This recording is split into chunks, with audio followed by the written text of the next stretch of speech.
Good morning. কেমন আছো তোমরা সবাই? আশা করছি তোমরা সবাই খুব ভালো আছো। আবারও চলে এসেছি নিউ ব্লগ নিয়ে, আর আশা রাখছি তোমাদের আজকের এই ব্লগটা দেখতে ভীষণ ভালো লাগবে। তো সঙ্গে থেকো।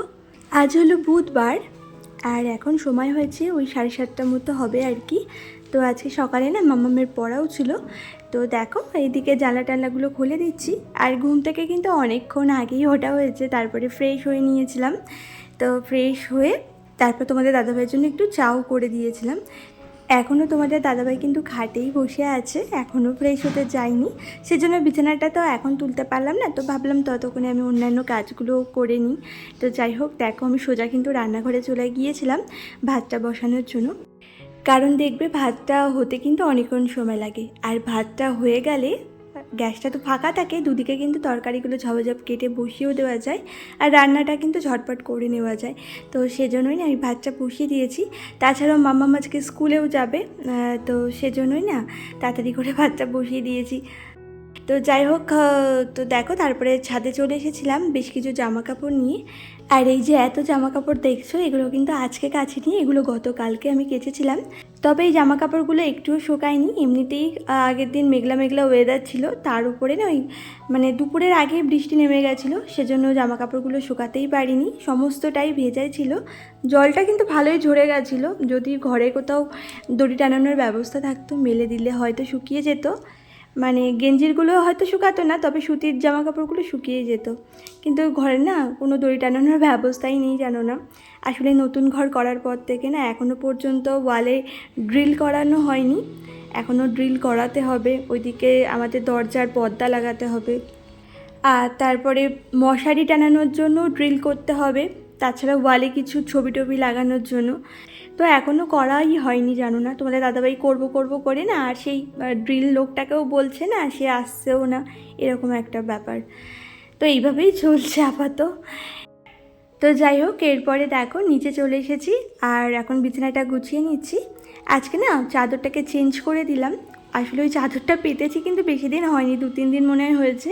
চাদরের মধ্যে না এই যে মামাম চা ফেলে দিয়েছিল, মানে আমি চাটা রেখেছিলাম, হুট করে পা দিয়ে দিয়েছিল আগের দিন, তো সেজন্যই না বিছানার চাদরটা চেঞ্জ করে দিলাম, দাগ লেগে গেছে, ওটা না কাচলে তো হবে না।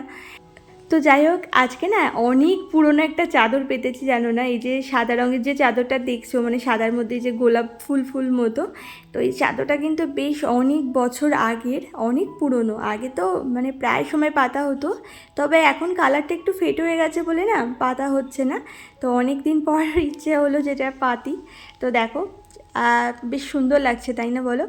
তবে বালিশের কভারগুলো কিন্তু চেঞ্জ করলাম না, যেহেতু 2 দিন আগেই তো ওই চাদরটা যখন পেতেছিলাম তখন বালিশের কভারগুলো চেঞ্জ করেছিলাম। তো আর কয়েকটা দিন যাক, তারপরেই একেবারে না বালিশের কভারগুলো চেঞ্জ করে দেবো। তো যাই হোক, এদিকে কিন্তু বিছানাটা বেশ সুন্দর লাগছে। এখন কিন্তু ঘরের লুকটাই অনেকটা চেঞ্জ হয়ে গেছে। আর যদিও এই ঘরটার মধ্যে কিন্তু সেরকম কোনো জিনিসপত্রও নেই, তো ওই খাটটা যখন বেশ সুন্দর করে গোছানো থাকে, এমনি কিন্তু ঘরটাকে দেখতে ভীষণ সুন্দর লাগে। অনেকের ঘরেই তো ঘর সাজানোর মতো বেশ অনেক জিনিসপত্র থাকে, তবে আমাদের ঘরে জানো তো ঘর সাজানোর মতো এখনও পর্যন্ত সেরকম কিছুই কেনা হয়নি, যেহেতু সবে সবে ধরো আমরা এই নতুন ঘর বানিয়ে এসেছি, আর অনেক কষ্ট করেই আমরা করেছি, আর সেজন্য তো অনেকটা ধার দেনাও করতে হয়েছে। তো সেই সমস্ত যতদিন না শোধ হচ্ছে ততদিন পর্যন্ত আমাদেরকে না সংসারটা অনেকটা চেপেই চলতে হবে, মানে চেপে চালাতে হবে আর কি। তো সেজন্য মানে ইচ্ছা থাকলেও না অনেক কিছুই করতে পারি না। তো আর কি করা যাবে, ঘরে যা আছে তো সেটুকুই আমি একটু সুন্দর করে সাজিয়ে গুছিয়ে রাখার চেষ্টা করি, যাতে যা আছে সেটুকু দিয়েই আমার সংসারটাকে সুন্দরভাবে গুছিয়ে রাখতে পারি। আর দেখবে অনেকের বাড়িতেই কিন্তু হাবিজাবি অনেক জিনিসপত্র থাকে, তবে তারা কিন্তু সেই জিনিসপত্রটার কদর করতে জানে না। সেই জিনিসপত্রগুলো দেখবে যেখানে যেমন তেমন করে ফেলে রাখে, আর ঘর বাড়িটাকে দেখতেও কিন্তু অতটা সুন্দর লাগে না। তবে দেখো সেরকম কিছু না থেকেও কিন্তু আমার ঘর বাড়িটা অনেকটা সুন্দর লাগে, আমার কাছে তো ভালোই লাগে, জানি না অন্য কারোর কাছে কেমন লাগে। আর আগের দিন জানো তো মাম্মাম ঠাকুর পুজো করেছিল, তো দেখো ওই জন্য সমস্ত জিনিস ওইভাবে ছড়ানো রয়েছে। আমি তো কটা দিন ঠাকুরের কোনো জিনিস ধরতে পারবো না, কী আর করা যাবে।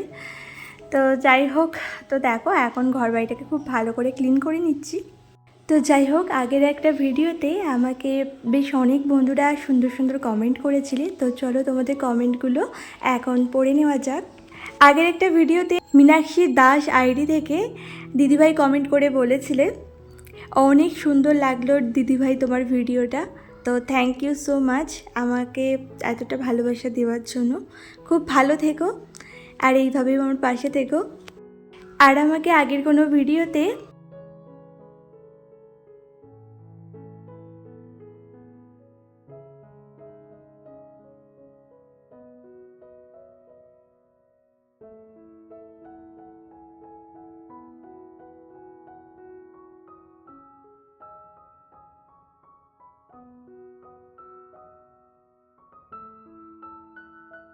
সুইটি ব্লগস আইডি থেকে দিদিভাই কমেন্ট করে বলেছিলে দিদিভাই তুমি কেমন আছো, অসাধারণ একটি ব্লগ দেখলাম। তো থ্যাংক ইউ সো মাচ এত সুন্দর করে কমেন্ট করার জন্য। খুব ভালো থেকো দিদিভাই আর এইভাবেই আমার পাশে থেকো, এইটুকুই অনুরোধ। তো যাই হোক, আগের দিন আমাকে দীপিকা দিদিভাই কমেন্ট করে বলেছিলে খুব ভালো লাগলো, থ্যাংক ইউ সো মাচ। ছোটো করে হলেও যে আমাকে একটা কমেন্ট করেছো, জানো তো আমি এতেই অনেক খুশি। তোমরা অনেক বন্ধুরাই আছো যারা আমার ভিডিওটা দেখতে পছন্দ করো, অনেকে তো কমেন্ট করো আর অনেকে তো করোই না। তো অনেক দিন পর যে তুমি আমাকে কমেন্ট করলে, এটাই আমার কাছে অনেক বড় পাওয়া। আর আমাকে পূজা দিদিভাই কমেন্ট করে বলেছিলে যে কি কমেন্ট করব বুঝতে পারছি না। সত্যি তোমার কমেন্টটা পেয়ে না আমার এতটা হাসি পেয়ে গেছিলো। মানে তুমি তো আমাকে রোজই কিছু না কিছু কমেন্ট করো, তো আজকে তুমি কি কমেন্ট করবে সেটা বুঝতে পারছো না। তো তুমি একটা কাজ করতে পারো, আমাকে কোনো প্রশ্ন করতে পারো, তোমার যদি আমার কাছ থেকে কিছু জানার থাকে অবশ্যই জিজ্ঞেস করতে পারো। এরকম ধরনের কমেন্টও কিন্তু করতে পারো। আর জানো তো তোমাদের এই এক একটি কমেন্ট আমাকে অনেকটা মোটিভেট করে ভিডিওটাকে আরও সুন্দর করে তৈরি করতে, আরও নতুন নতুন ব্লগ তোমাদের সামনে নিয়ে আসতে। তো চেষ্টা করো যে ছোটো করে হলেও কমেন্ট করো। আর অনেকে কমেন্ট করো অথচ লাইক দাও না, আমি কিন্তু খেয়াল করেছি। তো তোমরা প্লিজ একটা করে লাইক দিয়ে দিও। তোমরা যদি এক একটা লাইক দাও তাহলে এই ভিডিওটা কিন্তু আরও অন্যান্য বন্ধুদের কাছে পৌঁছে যাবে। তো যাই হোক, তারপরে দেখো ঘরের প্রত্যেকটা জিনিস না একটু একটু করে ক্লিনিং করে নিচ্ছি। দেখো শোকেস টোকেসগুলো খুব ভালো করে মুছে নিচ্ছি। আজকে আর কলিন ইউজ করছি না, আজকে নর্মালি দেখো এই যে সুতির একটা সফট কাপড় দিয়ে মুছে নিচ্ছি। তো যাই হোক, আগের একটা ভিডিওতে আমাকে সুমতি দাস থেকে দিদিভাই কমেন্ট করে বলেছিলে কেমন আছো তুমি। তোমার ভিডিওতে ফার্স্ট টাইম কমেন্ট করলাম। তোমার নাম কি, কোথায় থাকো তুমি বলো কিন্তু। আমার ভালো নাম হলো পূজা, এছাড়াও ডাকনাম তো আছেই। তো যাই হোক, আর আমার বাড়ি হলো উত্তর 24 পরগনা জেলাতে। আর আমি ভালো আছি, তুমি কেমন আছো জানিও অবশ্যই। আর তোমার বাড়ি কোথায় সেটা যদি কমেন্টের মাধ্যমে জানাও, ভীষণ ভালো লাগবে আমার। তো আমাকে এতটা সাপোর্ট করার জন্য, এতটা ভালোবাসা দেওয়ার জন্য অনেক অনেক ধন্যবাদ জানাই তোমাকে। খুব ভালো থেকো। তো যাই হোক, এদিকে দেখো ঘরটা খুব ভালো করে এখন মুছেও নিচ্ছি। আর আজকে জানো তো লাঠি দিয়ে ঘর মুছছি না, আজকে যে হাত দিয়েই ঘরটা মুছে নিচ্ছি। কেন বলো তো, ওই যে লাঠি দিয়ে যে ঘর মুছি না, আমার ঠিক পোষ হয় না, মানে ভালো করে না পরিষ্কার হয় না। যতটা দেখবে হাত দিয়ে আমরা জিনিসপত্র সরিয়ে সরিয়ে মুছতে পারি, সেভাবে কিন্তু লাঠি দিয়ে হয় না ঠিক। আর সেজন্য দেখবে সাইডগুলোতে একটু হলেও কালো কালো ভাব চলে আসে যদি অনেক দিন ধরে লাঠি দিয়ে মোছা হয়। তো ওই জন্য আমি কী করি বলো তো, লাঠি দিয়ে তো মুছি, তবে মাঝে মধ্যে না এরকম সপ্তাহে 1 দিন কি 2 দিন করে এরকম হাত দিয়েও মুছে নিই। তাতে না ঘরটা বেশ অনেক পরিষ্কার থাকে।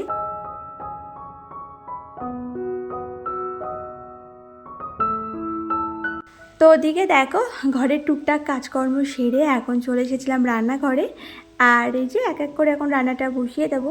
আজকে রান্না করছি একটু উচ্ছে আলু ভাজা, সাথে রুটি খাবার জন্য না একটু নর্মাল আলুও ভেজেছিলাম। আর ওইদিকে দেখো উচ্ছে আলু ভাজাটা হতে হতে আমি এদিকে বাসনগুলোও গুছিয়ে রাখলাম। রান্নাঘরে এসেই না মাঝে মধ্যে কী করি বলো তো, প্রথমেই বাসনপত্রগুলো আগে গুছিয়ে নিই আর তারপরেই না মানে রান্নাবান্নাটা শুরু করি। তবে আজকে যেহেতু ওই যে ঘরের ওই সমস্ত কাজকর্মগুলো করছিলাম, মানে ঘর ঝাড় দেওয়া, ঘর মোছা, তারপর দেখলে অতগুলো জামা কাপড় ঝাঁদে দিয়ে আসলাম। তাছাড়াও তো টুকটাক কাজকর্ম ছিল ওই ঘর বাড়িটা ক্লিন করা। তো এই সমস্ত করতে করতে এমনিতেও অনেকটা লেট হয়ে গেছে। আর এখন যদি ঝটপট করে রান্নাটা না সেরে নিই তোমাদের দাদাভাই ওইদিকে আবার কাজে যাবে, ও তো আবার খেয়ে যাবে, আবার সাথে টিফিনও নিয়ে যাবে, সেগুলো তৈরি করতে দেরি হয়ে যাবে। তো সেজন্যই না এসেই ঝটপট করে দেখো রান্নাটা বসিয়ে দিয়েছি। আর তাই জন্য বাসনগুলো একটু পরেই গুছিয়ে নিলাম। আর নইলে না ওই বাসনগুলো যতক্ষণ আমি গোছাতে পারি না, জানো তো এখানে মানে নড়াচড়ার জায়গাই সেরকম নেই, এতটা ছোটো আমার রান্নাঘর, খুব অসুবিধা হয়। তোমাদের সাথে জানো তো আজকেও ভিডিও শেয়ার করতে পারতাম না, এমনিতেও আজকে অনেক লেট হয়ে গেছে। ভেবেছিলাম কি তোমাদের সাথে একদম টাইম টু টাইম ভিডিওটা শেয়ার করব, তবে ওই যে আগের দিন একটু ব্যস্ত ছিলাম, বান্ধবীরা মিলে মানে এক জায়গায় গিয়েছিলাম, আর একটা ফ্রেন্ডে না বিবাহবার্ষিকী ছিল, তো সেখানে গিয়েছিলাম। তো সারা দিনটা কালকে তো হই হই করেই কেটেছে, তারপরে আজকেও না আমার একটা নেমন্তন্ন রয়েছে। তো সব মিলে জানো তো ভিডিওটা মানে ভয়েস ওভারই দিতে পারছিলাম না। তো যাই হোক, এদিকে দেখো এখন মাছগুলো ভেজে নিচ্ছি। আর এটা কি মাছ বলো তো, এটা হলো শঙ্কর মাছ। আর জানো তো এই মাছটা যদি মাংসের মতো করে রান্না করা যায়, খেতে না ভীষণ ভালো লাগে। তোমরা কারা কারা খাও আমাকে অবশ্যই জানিও। তো তোমাদের দাদাভাই কিন্তু ভীষণ ভালো খায় শঙ্কর মাছটা। তো যাই হোক, আগের দিন আমাকে মামুনি কমেন্ট করে বলেছিলে খুব ভালো লাগলো তোমার ভিডিওটা, তুমি যে কথাটা বলেছো ঠিকই, এই সময় অনেক নিয়মকানুন মানতে হয়, কিন্তু সেটা মাত্র বিধবারাই মানে। তুমি তো সধবা মানুষ, তুমি কেন নিয়ম মানতে যাবে? তুমি মাছ মাংস ডিম অবশ্যই খাবে, কাঁচা ধোয়াও করবে, পুজোও দেবে। শুধুমাত্র শুক্রবার সকাল 9:30টার সময় আম্বুবুচি ছাড়ছে, ওই শুক্রবার দিনটা ভুল করেও জামা কাপড় কাঁচা ধোয়া করো না, আর মাথায় শ্যাম্পু দিও না, কারণ ওই দিন সমস্ত বিধবারা কাঁচা ধোয়া করে, মাথায় শ্যাম্পু দেয়, তাই ওই দিনটা অবশ্যই মানতে হয়। তাছাড়া আর কিছুই নয়। ভালো থেকো, সাবধানে থেকো, যেটুকু জানি সেটুকু তোমায় বলে দিলাম, ভালো থেকো। থ্যাংক ইউ সো মাচ আমাকে এত কিছু জানানোর জন্য। আমি সত্যি এত কিছু জানতাম না, আমি শুধু জানতাম কি বলো তো, কাঁচা ধোয়া নাকি করা যায়, শুধুমাত্র ওই থুপিয়ে থুপিয়ে করা যায়, নাকি আছাড় মারতে নেই, এটাই আমি জানতাম। তাছাড়া সেরকম কিছুই জানতাম না। তো অনেক অনেক ধন্যবাদ মামুনি তোমাকে এত সুন্দর করে আমাকে বুঝিয়ে বলার জন্য। তো খুব ভালো থেকো তুমি, আর শরীরের যত্ন নিও। তো যাই হোক, এরপরে দেখো এখন রান্নাঘরে এসে না বাসন টাসনগুলো মেজে নিলাম। রান্না তো অনেকক্ষণ আগেই হয়ে গেছে, তো মেজে এই যে গামলাটার মধ্যে রেখে দিচ্ছি। আর ওইদিকে কড়াইটা আমি ভালো করে না গরম করে নিয়েছিলাম। কড়াইটাকে না মানে খুব ভালো করে পরিষ্কার করতে হবে। আজকে ওই যে ভাজাভুজি এই সমস্ত হয়েছে না, এই সমস্ত করেই কড়াইটা এতটা লাল লাল হয়ে গেছে, মানে এতটা দাগ হয়ে গেছে, শুধুমাত্র স্কচ ব্রাইট দিয়ে যদি মাজি না তাহলে উঠবে না। সেজন্য কড়াইটাকে একটু ভালো করে গরম করে তারপরে এক সিরিজ কাগজ দিয়ে না খুব ভালো করে ডললাম, আর লাস্টে না ওই স্কচ ব্রাইট দিয়েও একটু মেজে নিয়েছিলাম। আর এখন ভীষণ ভালো পরিষ্কার হয়েছে, যেন তো একদম ছকছক করছে। তো যাই হোক, তারপরে দেখো রান্নাঘরটাকে খুব ভালো করে না ক্লিন করে নিচ্ছি। আর প্রতিদিনই তো রান্না বান্না করার পরে এই একটা কাজ কিন্তু আমার থাকে, মানে রান্নাঘরটাকে খুব ভালো করে পরিষ্কার করে নিতে হয়। আর ওইদিকে মা তারাকে না ওই লাল কাপড় দিয়ে ঢাকা হয়েছে, ওটা শ্বশুরমশাই ঢেকে গেছিলো আগের দিন, মানে যখন আমাবুচি লেগেছিলো। আর এদিকে দেখো মাম্মাম কেমন করে বসে পড়াশোনা করছে, একবার ওই ঘরে বসে পড়ছিল আর একবার এই ঘরে চলে এসেছে। তো চলো বন্ধুরা, আজকে ভিডিওটা এই পর্যন্ত। সবাই ভীষণ ভালো থেকো, আবারও দেখা হবে নতুন আরও একটি ব্লগে। তো টাটা।